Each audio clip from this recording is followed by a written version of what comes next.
नमस्कार दोस्तों, ट्रिकी गुरु अमित गुप्ता के YouTube चैनल में आज आपका फिर से स्वागत है। दोस्तों आज मैं आपके लिए लेकर आया हूं यूपीएसआई के लिए कोडिंग डिकोडिंग की क्लास 8 लेकर।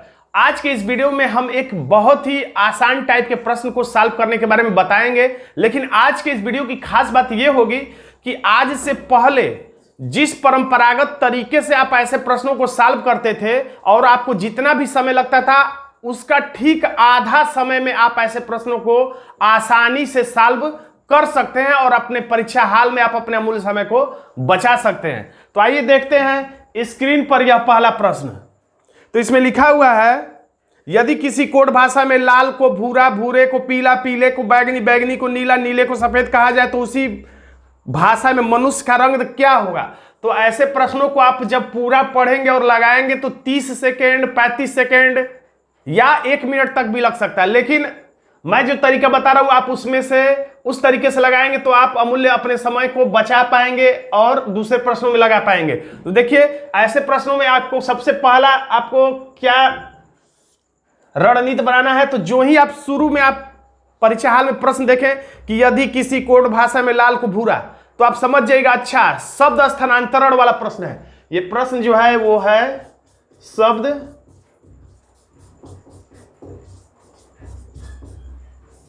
शब्द स्थानांतरण का ये प्रश्न है। तो जो ही आप थोड़ा सा एक लाइन देखेंगे आप समझ जाएंगे कि ये प्रश्न शब्द स्थानांतरण का है।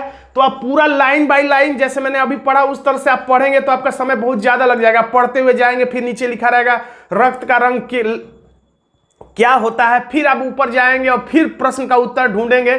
तो इसमें आपको समय ज्यादा लगेगा। तो आपको करना क्या है, जो ही देखेंगे एक लाइन में कि लिखा है कि लाल को भूरा, तो समझिए अच्छा शब्द स्थानांतरण वाला प्रश्न है। आप तुरंत सड़क के नीचे चले आइए और कहां चले आइए तो प्रश्न लाइन उसमें खोजिए कि कौन सा है। प्रश्न लाइन एकदम लास्ट में रहता है।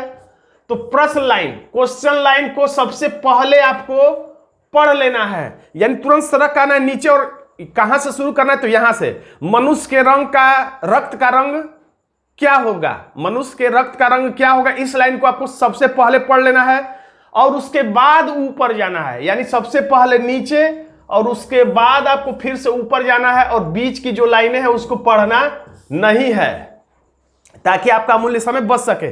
अब उसके बाद ट्रिक क्या है, तो पहला उत्तर स्वयं से देना है, खुद से देना है, और दूसरा उत्तर प्रश्नानुसार देना है। तो इसमें देखिए मैं समझाता हूं आपको। इसमें लिखा है मनुष्य के रक्त का रंग क्या होता है, तो पहला उत्तर आप खुद से दीजिए कि मनुष्य के रक्त का रंग क्या होता है। तो पहला में आंसर आ गया लाल, यानी कि मनुष्य के रक्त का रंग लाल होता है। तो पहला उत्तर तो आपने खुद से दे दिया। लेकिन दूसरा उत्तर जो आप देंगे वो इस प्रश्न के अनुसार देंगे, प्रश्नानुसार देंगे, यानी ऊपर जाके अब देखिए, यानी पहला उत्तर देने के बाद लाल, अब आप ऊपर जाएंगे और देखेंगे कि लाल के बाद क्या लिखा हुआ। याद रखिएगा लाल के बाद क्या लिखा हुआ ये देखना है। लाल से पहले जाएंगे तो आंसर गलत हो जाएगा, इस बात का आप खास तौर से ध्यान दीजिएगा। तो ऊपर जाने के बाद अब हम पढ़ रहे हैं, लिखा है कोड भाषा में लाल को भूरा। तो लाल को क्या कहा गया, भूरा, यानी लाल के बाद क्या लिखा हुआ है, भूरा लिखा हुआ है। तो यानी हमारा आंसर हो जाएगा विकल्प सी, भूरा। अब देखते हैं दूसरा प्रश्न। इसमें लिखा है यदि बैगनी को पीला कहा जाए, पीले को हरा कहा जाए, हरे को सफेद कहा जाए, सफेद को लाल कहा जाता है तो पत्ती का रंग क्या होगा। तो इस तरीके से आपको पूरा प्रश्न नहीं पढ़ना है। परीक्षा में कैसे करना है, जो ही आप देखेंगे लिखा हुआ यदि बैगनी को पीला कहा जाता है, बस इतने ही से आपको परीक्षा में समझ में आ जाएगा अच्छा ये तो शब्द स्थानांतरण वाला प्रश्न है। तो आप तुरंत सड़क आएंगे नीचे और नीचे पढ़ेंगे डायरेक्ट क्या, तो पत्ती का रंग क्या होगा। तो पहला पत्ती का रंग क्या होगा, तो पहला उत्तर खुद से। अब इतना सब कुछ ट्रिक आपको रटने की जरूरत नहीं, बस आपको ये चीज याद रखना है, यही चीज याद रखना है क्या, तो पहला उत्तर खुद से कि पत्ती का रंग क्या होता है। तो मन में सोचेंगे तो समझ में आ जाएगा सेकेंडों में कि हरा होता है। अब आपको ऊपर जाना है और देखना क्या है कि पत्ती का रंग हरा होता है तो हरा के बाद क्या लिखा हो, ये बात आप खास तौर से ध्यान दीजिएगा। हरा से पहले देख लेंगे कि कौन सा शब्द है तो आंसर गलत हो जाएगा। हरा जो शब्द है यानी कि जो आंसर आप लाए हैं मन से अपने, उसके आगे देखना, इसीलिए मैंने इसको गोले में घेरा, यही खास बात है। जो उत्तर आप लाएंगे अपने मन से उस शब्द के आगे क्या लिखा हो ये चेक करना है। तो अब हम ऊपर जाएंगे, देखेंगे हरा को क्या कहा जाता है इस देश में या इस भाषा में। तो लिखा है यदि बैगनी को पीला कहा जाता है, पीले को हरा कहा जाता है। यहां पे रुक जाएंगे तो आपका आंसर गलत हो जाएगा, क्योंकि लिखा है पीले को हरा कहा जाता है, यानी आप हरा से पहले यानी पीला को टिक करेंगे तो आपका आंसर गलत हो जाएगा, क्योंकि आप हरा से पहले आपने उत्तर खोजा है, जबकि हमको हरा के बाद देखना है कि क्या लिखा हुआ है। तो पीला को हरा कहा जाता है और फिर आगे लिखा है हरे को सफेद, यानी हरे को सफेद, यानी हरा के बाद क्या लिखा हुआ है, तो हरा के बाद लिखा हुआ है सफेद। तो यही देखना था कि हरे के बाद क्या लिखा हुआ, तो हमारा आंसर हो जाएगा सफेद, यानी विकल्प डी हमारा आंसर हो जाएगा। ये दोनों ही प्रश्न यूपीएससी की परीक्षा में पूछे गए हैं। अब दो प्रश्न और अच्छी तरह से समझने के लिए मैंने एसएससी का लिया है। देखिए इसमें लिखा है यदि वायु को हरा कहा जाए, तो आप तुरंत समझ जाएंगे, नीचे सरक के आएंगे। तो नीचे लिखा हुआ है कि साफ आकाश का रंग क्या होगा, तो पहला उत्तर खुद से देना है। साफ आकाश का रंग क्या होता है, तो नीला। अब ऊपर जाइए और देखिए नीले के बाद क्या लिखा हुआ है, तो लिखा है वायु को हरा कहा जाए, हरे को नीला कहा जाए। तो यहां नहीं रुकिए, फिर लिखा नीले को आकाश कहा जाए, यानी नीले के बाद क्या लिखा हुआ है, तो नीले के बाद आकाश लिखा हुआ है। तो यही हमारा आंसर हो जाएगा विकल्प ए।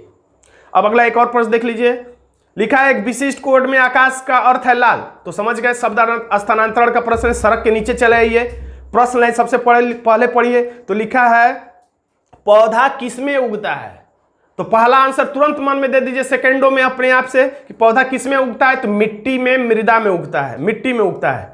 तो अब ऊपर जाइए अब और देखिए कि मिट्टी के बाद क्या लिखा हुआ है, तो लिखा हुआ है आकाश का अर्थ है लाल, लाल का अर्थ है टमाटर, टमाटर का अर्थ है दूध, दूध का अर्थ है मृदा।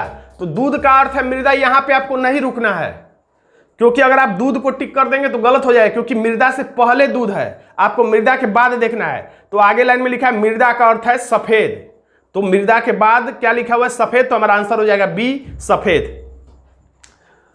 तो दोस्तों आज का एक छोटा सा वीडियो आपको कैसा लगा कमेंट बॉक्स में जरूर लिखिएगा। वीडियो अच्छा लगे तो वीडियो को लाइक कर दीजिएगा, इसे अपने दोस्तों में शेयर कर दीजिएगा, और अभी तक आपने मेरे चैनल को सब्सक्राइब नहीं किया तो सब्सक्राइब भी कर सकते हैं। धन्यवाद दोस्तों।